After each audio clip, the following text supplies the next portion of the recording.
कराची में बारिश का सिलसिला थम गया, लेकिन बाज़ इलाकों से पानी ताहाल ना निकाला जा सका। स्कीम 33 के मोहम्मद खान गोट में भी सड़कें तालाब का मंजर पेश कर रही हैं। मजीद बताएंगे डॉन न्यूज़ के नुमाइंदे मोहम्मद बिलाल खान। जी मोहम्मद बिलाल खान।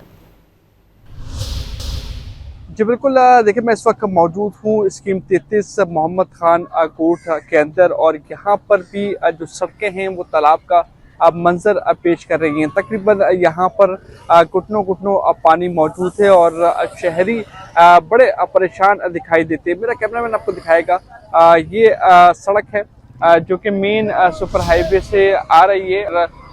एक ट्रैक तो मुकम्मल तौर पर इसमें डूब चुका है, जबकि दूसरा जो ट्रैक है वहाँ पर भी पानी मौजूद है, लेकिन वहाँ पर दोनों तरफा से ट्रैफिक आ रही है, जिसकी वजह से ट्रैफिक की रवानी भी मुतासिर हो रही है और गाड़ियों की भी एक लंबी कतार लगती दिखाई दे रही है। ट्रैफिक जैम की सूरत हाल भी सामने आ रही है। इसके अलावा ये देख सकते हैं कि ये बच्चे जो है बारिश के पानी में आ रहे हैं और अपने घरों से दूसरी जानिब जा रहे हैं। इकदामात के हवाले से जो है वो कोई भी अमली इकदामात देखने को नहीं मिल रहे, जिसकी वजह से शहरियों को शदीद मुश्किलात का सामना करना पड़ रहा है। जी बिलाल खान अपडेट कर रहे थे, आपका शुक्रिया।